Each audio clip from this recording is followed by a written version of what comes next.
Ushkoda mo koendish na kaz, wabaje shiendo de mashka zibing and don jaba. Ne sing the medel. We do kaushin chamanado. Chikwa kopa musayana ma king. I ask that I continue to walk in a good way. I think that's one of the hardest things to do as an Indian person. I think if there's anything that has happened as a result of this school, it was I became a better Indian person. It helped to nudge me in the direction of being a good human being, of walking carefully and gently on the earth. And I'm really grateful for that.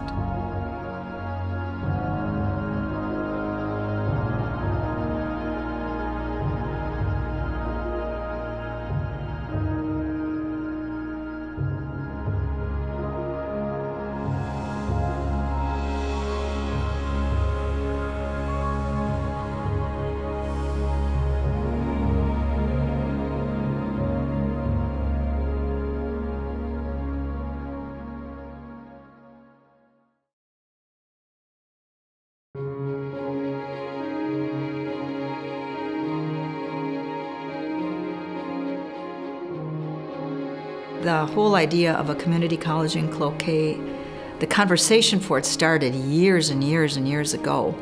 The leadership on the reservation really wanted the education factor here. There was no community college presence here, and for a lot of reservation folks, the jeopardy there was you've left home to go get educated in the dominant society system, and then you want to come back here and do good things for your tribe, your people, what have you, but you've gone away, and that automatically kind of makes you a little suspect about coming home. The early beginnings of this school probably started at the coffee shop. People would go to the coffee shop and meet and talk, and then sometimes what they talked about was repeated often enough so people thought something was happening. When I was working as the executive director for Fond du Lac, I was approached by Don Weeson and Fred McDougall, and they said, you know, let's see if we can't breathe some light into this whole idea. And at that point in time, I thought, you know, it looks like you guys are going to be chasing the wind here. I don't see it. They said, well, let us try it anyway, and so they did. The challenges, I think, was trying to convince both our tribal people, the downtown people, the state legislature that this was a possibility. And we worked on that for many, many, many years to put together a concrete plan that everyone could read. The first thing to try to bring a college here is we worked the state of Minnesota.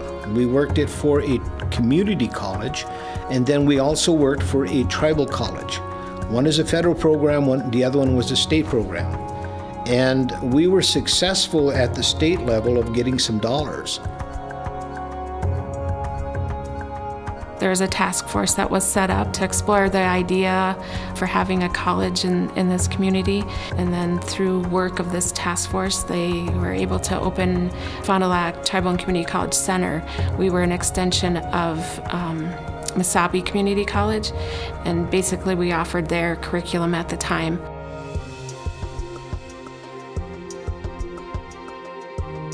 The Garfield building was where Fond du Lac started.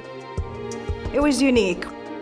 I mean, there was, at one time in one room, there was 6 of us, and that was the business office, it was the bookstore, it was, I mean, everybody worked out of there, so we were a one-room shop for all the business stuff for the college. We had the 1 or 2 main offices, but we also only had 1 or 2 classrooms.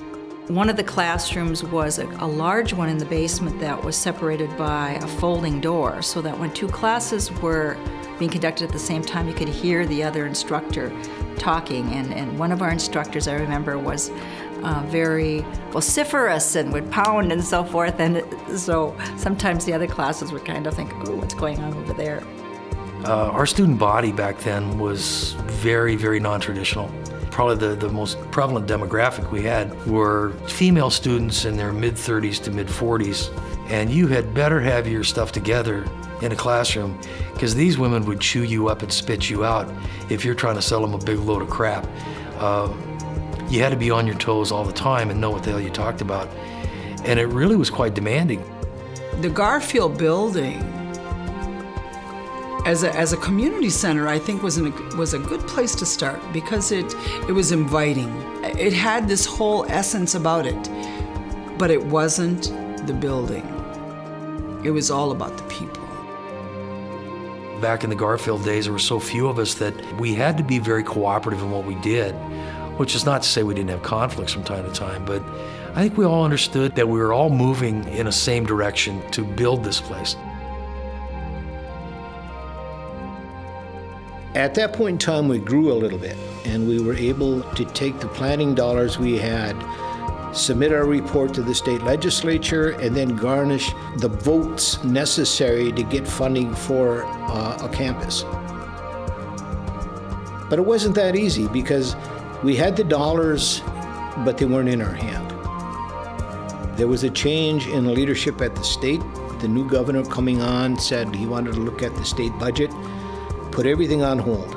As a result of that, the people back here, they said to hell with that noise, and they grouped together, got buses, got a hold of their representatives, and they went en masse down to the state, down to the Capitol, and they started banging on doors and talking to people. And they said, you know, that's our college, we want it.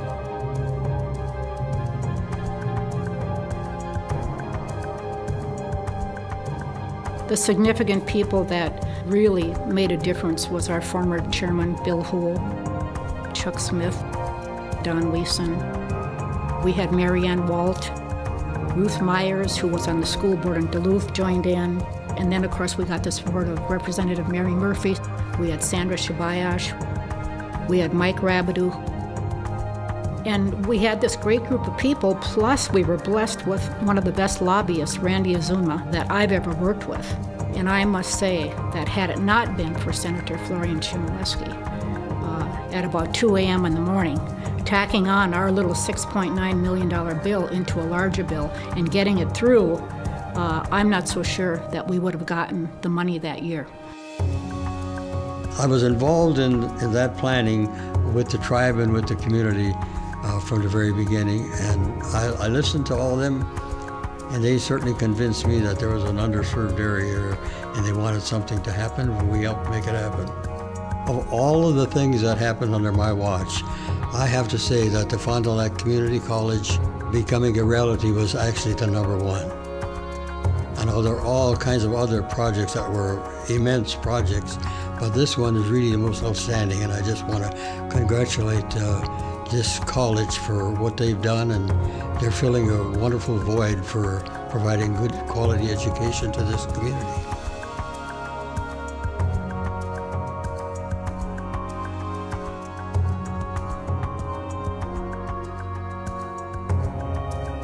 We moved to our current location in August of '92.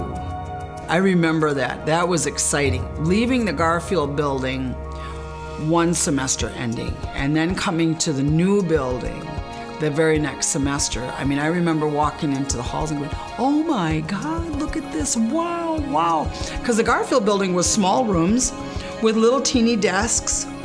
And then you come into this state-of-the-art modern building that was just beautiful, and just kind of go, wow, check this out, yeah, right on, yeah. We were so in awe because not that it was totally finished, but we could move in.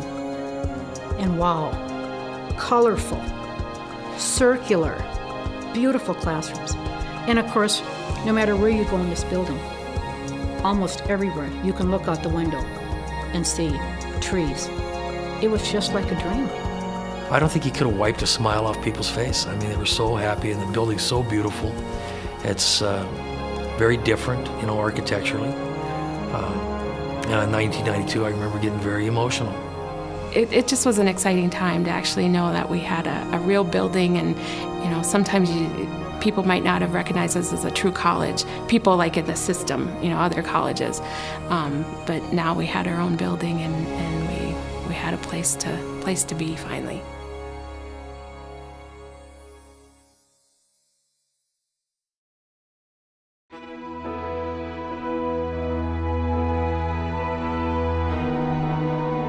You know, we're entering our 25th year, and as you look back over the 25 years, milestones to me are each time a new phase of the building was added to the institution. Our enrollment has gone up every year since I started working here in 1998. Building housing, and how we made a mix of housing. Again, look into who our student body is and try to serve them as best we can. A huge milestone for me was when President Anderson got hired. The vibe in that room on that day, you know, there wasn't a dry eye in the place when Larry got handed that staff. I remember the gal from HR at the systems office. I mean, she was even crying, and it wasn't just the speeches or anything. I think it was just everybody was happy to have him be the president. And then our athletic program here in the last couple of years. I think adding athletics adds another piece to our college and the college experience. You know, we have the Thunder now, so you can kind of hang your hat on that. A couple other milestones would be the start of the law enforcement program, the nursing program. We've always had human services, and so many of our students are in that field as well. Those three programs have been kind of the bread and butter of this institution, and they've been around for quite a while. One of the sad milestones, of course, was the death of Jack Briggs. It was a very sad occasion, but it was very memorable because this was his dream, and this was something that just started out as an idea, and it just blossomed. And not everybody agreed with Jack all the time, but we all loved him because of this dream.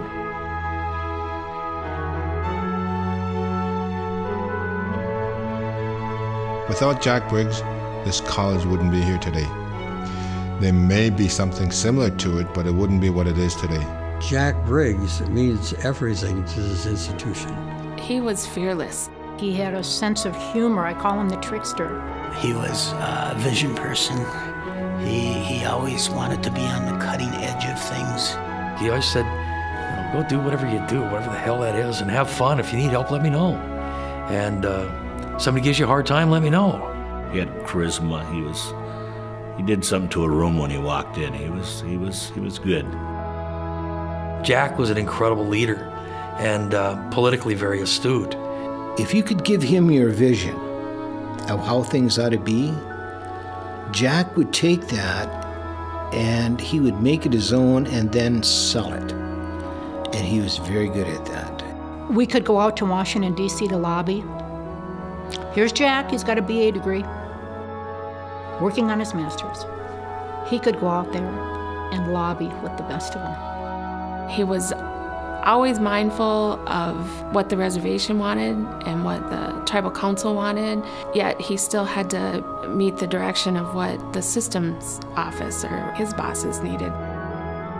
There were some times when he would come back looking beaten up from both sides, but he'd keep working. He just loved this place, and so he would do whatever he could to make it work.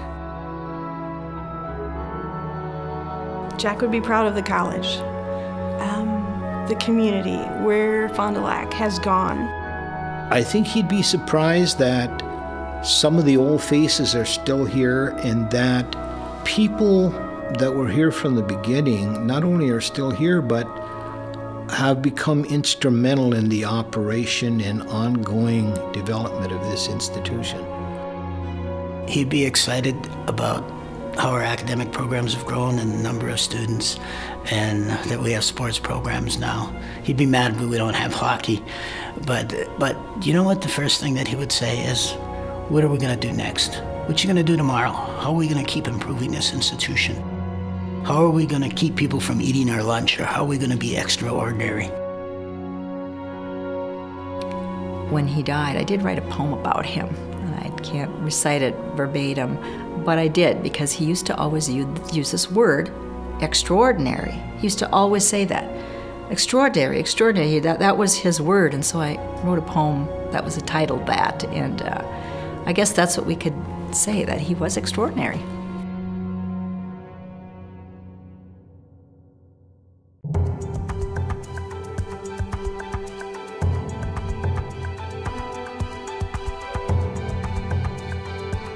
Fond du Lac is a unique gem in the United States. Fond du Lac Tribal and Community College is the only college in the country that is twofold. We are recognized as a tribal college, and then we are also recognized as an official MnSCU school. And so we have this partnership, and it's the only kind in the country. This school is a broader experiment, and the reality is about 30% of our students are American Indian, and 70% of our students are non-Indian. And so the tribal perspective, people will look at us and say, well, you're not really a tribal school. But we are.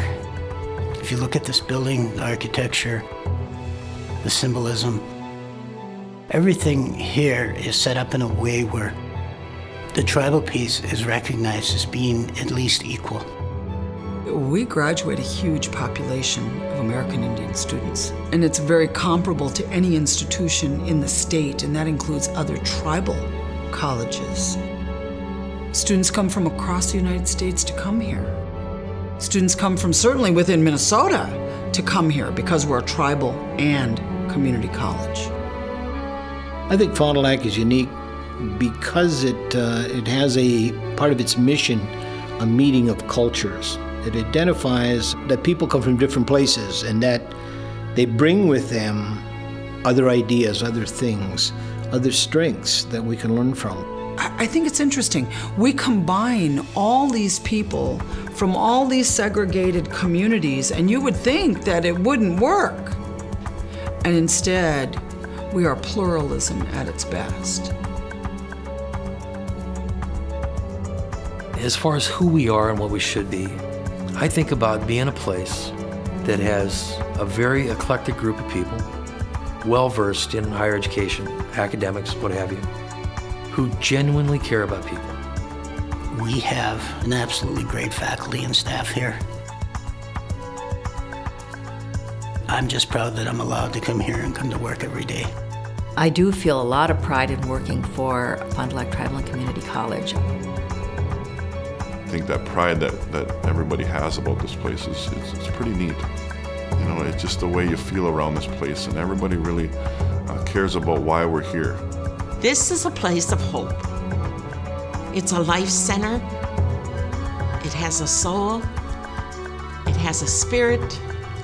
It has an effect on everybody that walks through the doors. I wouldn't be where I'm at today without this college. By having this, college right here, I was able to get my degree and to become a law enforcement officer here. If Fond du Lac wasn't here, I don't think I would have went to college. I think I probably would have found somebody to take care of me instead of taking care of myself and other people. I'd just like to say that miigwech to the people that gave us this opportunity to be able to have this college here, and miigwech to the staff, for helping me become who I am today. The last 25 years of this college it's a remarkable situation. Because what it amounts to is that very few people thought this could ever be a reality. I don't think that when I was privileged enough to be a part of the initial building of this college that I could have envisioned where we're at now. I had a bit of a dream, but not like this. Occasionally I'll just drive around and look at the building and say, how the hell did we all do that? And how many hands were a part of building it? There's not one person. There are hundreds of people that played a role in making all this happen.